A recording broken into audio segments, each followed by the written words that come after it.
প্রশ্ন হলো মহিলাদের তালিম কি জায়েজ আছে এই বিষয়ে একটু বলেন। মসজিদে দুর্গন্ধযুক্ত মশার কয়েল জ্বালানো যাবে কিনা? আমাদের বিয়ে হয়েছে বেশি দিন হয়নি, এক সময় ভালোই মিল মোহাব্বত ছিল, সম্প্রতি মনোমালিন্য লেগেই থাকে, কোনো আমল বলে দিবেন কি? আচ্ছা, এরপরে প্রশ্ন হলো মানুষ নামাজ পড়তে চায় না, কিয়ামতে তাদের কি অবস্থা হবে? নারীরা নামাজ পড়তে চায় না, তাদের কি অবস্থা হবে কিয়ামতের দিন? ভাই, বয়সে বড় মেয়ে বিয়ে করলে সুন্নতের কাতারে পড়বে কিনা? এরপর প্রশ্ন হলো মাতা পিতার মৃত্যুর পর সম্পত্তির ভাগ ছেলে ও মেয়ের কাছে কিভাবে দেওয়া হবে? খানা খাওয়ার সময় সালাম দেওয়া যাবে কিনা? চাঁদ দেখে চাঁদকে সালাম দিলে নাকি চোখের জ্যোতি বাড়ে, কথাটা সত্য কিনা? ট্রেনে টিকিট না কেটে ভ্রমণ করলে পাপ হবে কিনা? কেবলার দিকে মলমূত্র ত্যাগের বিধান কি? কেবলার দিকে পেশাব এবং পায়খানা করা এটা নিষিদ্ধ, হাদিসে নিষেধ রয়েছে। অতএব কেবলার দিকে মলত্যাগ করা, পেশাব ত্যাগ করা সেটা উন্মুক্ত জায়গায় যেমন নিষিদ্ধ, টয়লেটের ভিতরেও নিষিদ্ধ। পশ্চিম দিকে কেবলার দিকে, আমাদের সাধারণত পশ্চিম দিকে কেবলা, সেজন্য আমাদের জন্য পশ্চিম দিক মানেই কেবলা। পৃথিবীর যে সমস্ত প্রান্তের মানুষের জন্য কেবলা যেদিকে, তাদের জন্য সেটি প্রযোজ্য হবে। অতএব আমরা পশ্চিম দিক না বলে কেবলার দিক বলি। কেবলার দিকে ফিরে বসে পেশাব করা কিংবা মলত্যাগ করা এটা যেমন নিষিদ্ধ, কেবলার দিকে থুতু ফেলাটাও নিষিদ্ধ। থুতু ফেললে নিচের দিকে ফেলবেন, অথবা সবচেয়ে উত্তম বাম পাশে ফেলবেন বা অন্য কোনো দিকে ফেলবেন, কিন্তু কেবলার দিকে ফেলবেন না। যদি কেবলার দিকে ফেলেন তাহলে সেক্ষেত্রে গুনাহ হবে। হাদিসে নবী করিম সাল্লাল্লাহু আলাইহি ওয়াসাল্লাম বলেছেন, যে ব্যক্তি কেবলার দিকে থুতু ফেলবে কিয়ামতের ময়দানে সে এমন অবস্থায় আসবে যে তার সে থুতু, তার শেষ লেশা, কাশি যেগুলো সে কেবলার দিকে ফেললো এগুলো তার কপালে থাকবে। এটা তার জন্য একটা অপমান, লাঞ্ছনা, এটা তার একটা শাস্তি হবে। অতএব ইমানদার এই বিষয়গুলোকে সাবধান থাকবে। কেবলার সম্মানার্থে আমরা না কেবলার দিকে থুতু, কফ ইত্যাদি ফেলবো, না সেদিকে পেশাব বা পায়খানা করব। যদি কোনো জায়গায় আপনি ফেঁসে যান, কথার কথা কোনো, আজকাল অনেক টয়লেটে দেখা যায় যারা নির্মাতা তারা খেয়াল করেন না, দেখা যায় এমন ভাবে প্যান বা কমোড বসিয়েছেন যে কেবলার দিকেই ফেরানো।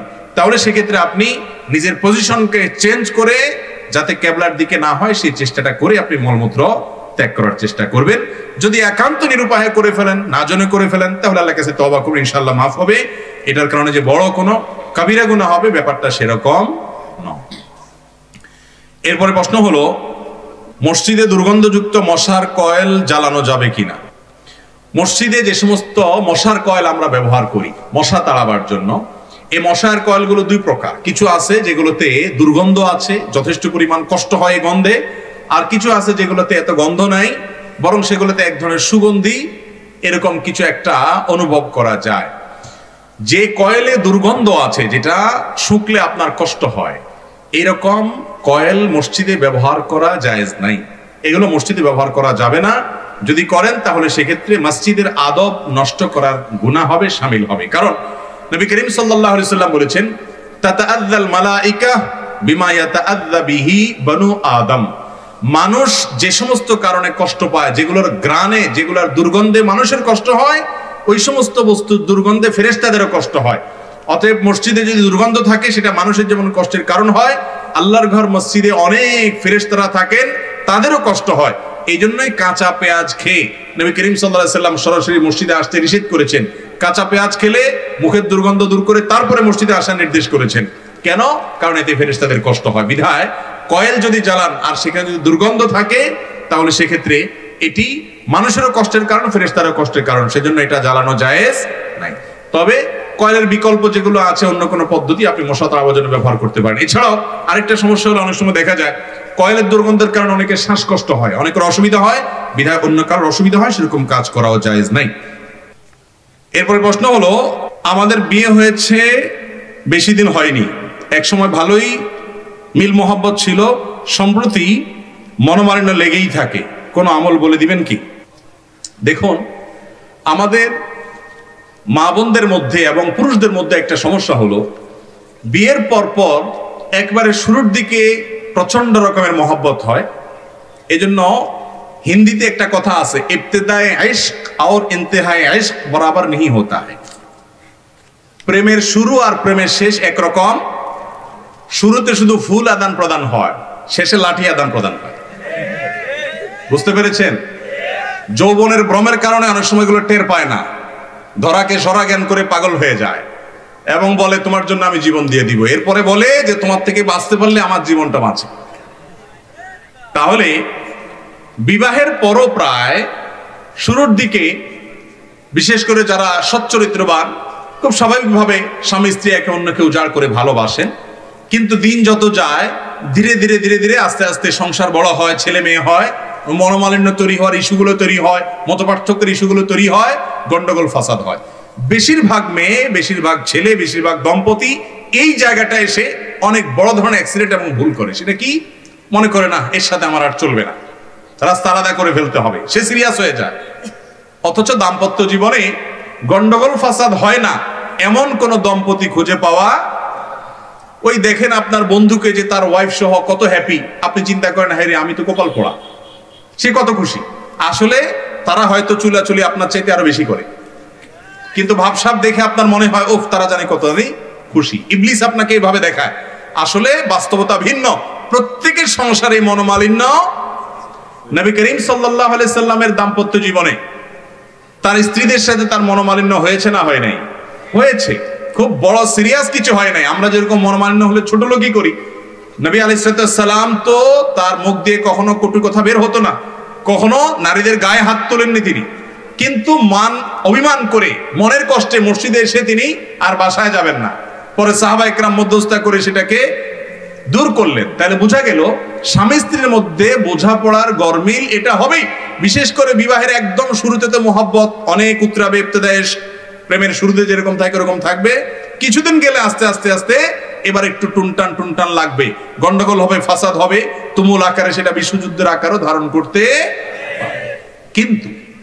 কিন্তু বাস্তবতা হলো শতকরা 999টা দাম্পত্য সম্পর্ক একটা পর্যায়ে গিয়ে এই সমস্ত টুনটান ঝগড়া ঝাঁটি এগুলোর সব দূর হয়ে বিশ্ব শান্তি প্রতিষ্ঠা যেরকম হয়, যুদ্ধ বাদ হইয়া ওইরকম শান্তি প্রতিষ্ঠা হয়ে যায়।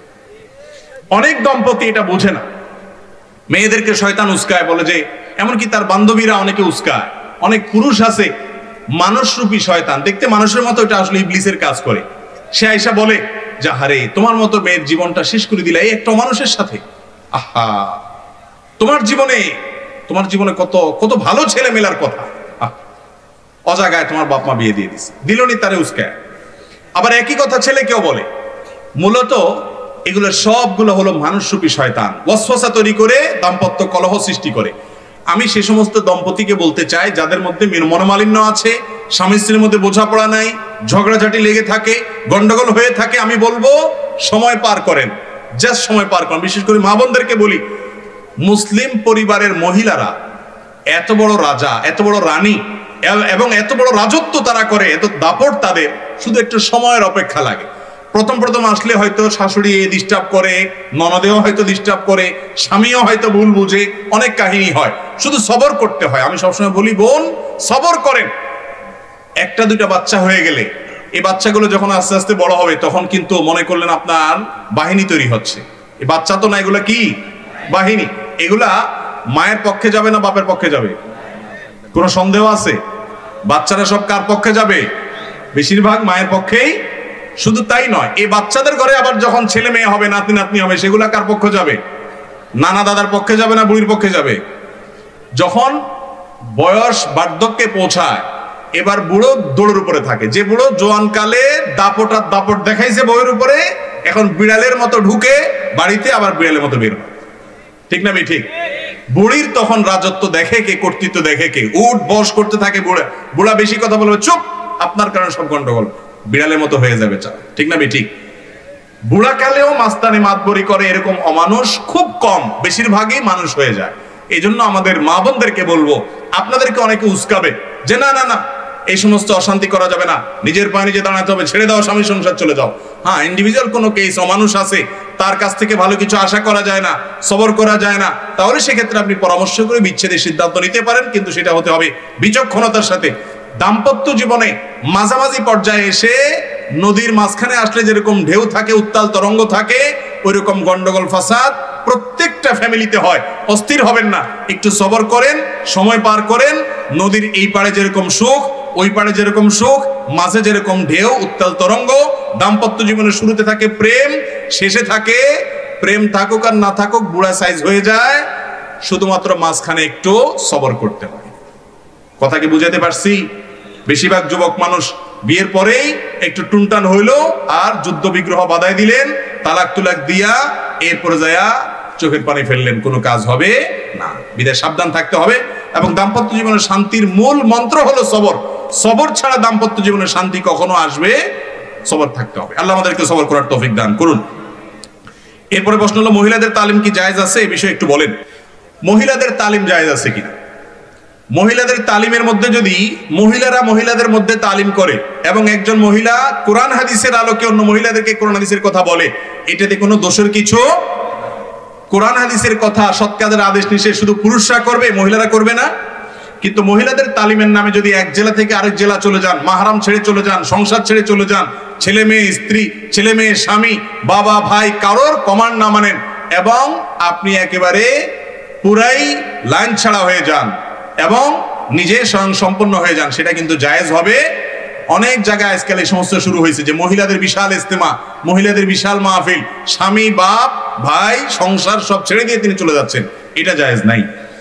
এরপরে প্রশ্ন হলো, মহিলাদের মাসিক হওয়া অবস্থায় দুরূদ ইব্রাহিম পড়া যাবে কিনা? যাবে। মহিলাদের মাসিক অবস্থায় যে কোনো জিকির আজকার করা যাবে, দুরূদ পড়া যাবে, দুরূদ ইব্রাহিমও পড়তে কোনো অসুবিধা নাই। আচ্ছা, এরপরে প্রশ্ন হলো, মানুষ নামাজ পড়তে চায় না, কিয়ামতে তাদের কি অবস্থা হবে? নারীরা নামাজ পড়তে চায় না, তাদের কি অবস্থা হবে কিয়ামতের দিন? ভাই, বেনামাজি যারা হবে এই লোকগুলো আমাদের এই সমাজে বিশেষ করে বেনামাজিদের আবার একটু ওই যে চোরের মায়ের বড় গলার মতো একটু, এরা দেখবেন জোর দিয়া বলে নামাজ না পড়লে কি হয়েছে, ঈমান আছে। নামাজি ব্যক্তিকে শুনবেন না কোনোদিন এটা বলতে যে আমি আলহামদুলিল্লাহ নামাজ পড়ি, আমার ঈমান আছে, এরকম শুনছেন কখনো? কিন্তু বেনামাজিরে শুনবেন যে নামাজ না পড়লে কি হয়েছে, ঈমান আছে। ওই যে কয় না চোরের মায়ের গলা একটু বড়, ব্যাপারটা এরকম। দেখেন, নামাজ না পড়লে ইসলামে তার কোনো হিস্সা থাকে? ওমর রাদিয়াল্লাহু তাআলা বলছেন এটা, লা হাজ্জা ফিল ইসলামি লিমান তারাকাস সালাহ। ভালো করে শুনে রাখেন, যে ব্যক্তি নামাজ ত্যাগ করে ইসলামে তার কোনো হিস্সা নাই। অনেক ইমামদের মতো ইচ্ছাকৃত নামাজ না পড়লে সে ইসলাম থেকে খারিজ হয়ে যায়। ইমাম আবু হানিফা রাহিমাহুল্লাহর মত হলো, আর অনেকে আমার মত হলো, যদি আপনি নামাজ না পড়েন কিন্তু আপনার মধ্যে অপরাধ বোধ কাজ করে, এর ফলে আপনি ইসলাম থেকে খারিজ হবেন না। কিন্তু একজন ইমানদার কখনো নামাজ না পড়ে থাকতে পারে। কুফর এবং শিরকের মাঝে একজন মুসলমানের পার্থক্যের দেয়ালই হলো নামাজ। যে নামাজ পড়ে সে মুসলমান, যে নামাজ না পড়ে নিজেকে সে মুসলমান দাবি করার অধিকার নৈতিকভাবে রাখে না। মুসলমান অন্য যাই করুক না করুক নামাজটা পড়তেই হবে। এই জন্য নামাজের উপরে গাফলতি করা যাবে না। কিয়ামতের দিন অত্যন্ত বড় ধরনের কাফের, নমরুদ, হামান, ফেরাউন এদের সাথে হাসর হবে বেনামাজিদের। আল্লাহ তাআলা আমাদেরকে নামাজ পড়ার তৌফিক দান করুন। রমজান মাসে ফজর নামাজের পরে যদি স্বপ্নদোষ হয়, রমজান মাসে ফজর নামাজের পরে আপনি ঘুমাইছেন, যদি স্বপ্নদোষ হয় তাতে রোজা ভঙ্গ হবে। কারণ এটা আপনার ইচ্ছায় না, এটা আপনার ইচ্ছায় স্বপ্নে আপনি বউয়ের সাথে তুমুল ঝগড়া করেছেন, আরেকজনের সাথে ঝগড়া করেছেন, মারামারি করেছেন, গন্ডগোল ফাসাদ করেছেন, এই একটা জায়গায় যা খুশি তা করছেন, খুশি তো না মানে যা দেখার যা দেখছেন, এর কোনোটার জন্য আপনাকে দায়িত্ব নিতে হবে না। অতএব স্বপ্নদোষ যদি হয় রমজান মাসে দিনের বেলায় তাতে কোনো অসুবিধা নাই। মানে আবার এটা বুঝেন না যে গোসল করা লাগবে, গোসল ফরজ হবে ঠিকই, অতএব গোসল করতে হবে, কিন্তু আপনার রোজা ভাঙবে না। বয়সে বড় মেয়ে বিয়ে করলে সুন্নতের কাতারে পড়বে কিনা?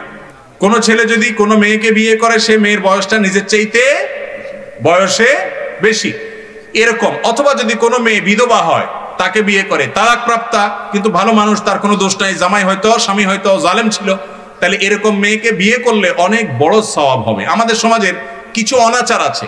একটা বড় অনাচার হলো, কোন মেয়ে তালাক প্রাপ্তা হলে, বিধবা হলে, যুবক বিয়ে করতে চাইলেও যুবকের মা বাপ বিয়ে করাইতে রাজি না। সমাজের মানুষ সেটাকে খারাপ মনে করে, আছে না নাই? অথচ একজন বিধবা নারী, তাকে যদি আপনি বিবাহ করেন এই জায়গা থেকে যে তার আশ্রয় দরকার আছে, তাহলে সেক্ষেত্রে এই বিবাহের কারণে, এই স্যাক্রিফাইসের কারণে, এই সহায়তামূলক মানসিকতার কারণে আপনার সওয়াব আরো অনেক বেশি হবে। নারীবাদী যারা নিজেদেরকে নারীবাদী বলে দাবি করে, তাদেরকে দেখবেন এরা আসলে নারীবাদী না, এরা হলো শুধু তরুণীদের জন্য, বয়সে কম সুন্দরী মেয়েদের জন্য তাদের সমস্ত আয়োজন। বিধবা মেয়েদেরকে বিয়ে করে, বিয়ে দেওয়ার মাধ্যমে তাদের আশ্রয় হোক, তাদের অবলম্বন হোক, সেই চেষ্টা তাদের মধ্যে এতটা নাই, কিন্তু ইসলামে নির্দেশ করেছে। অতএব একজন পুরুষ তিনি যদি কোনো বিধবাকে, বা বয়সে বড় সাধারণত এরকমই হয়ে যায়, তালাক প্রাপ্তা হয়তো বিধবা, এই ধরনের ক্ষেত্রে হেল্পের মানসিকতা থেকে যদি বিয়ে করেন তাহলে তার সওয়াব হবে, এবং এর ফলে তিনি যদি নবী করিম সাল্লাল্লাহু আলাইহি ওয়াসাল্লাম এই স্যাক্রিফাইস করেছেন সে নিয়ত করেন, তাহলে অবশ্যই এক ধরনের সুন্নাহ হবে এবং সওয়াব হবে।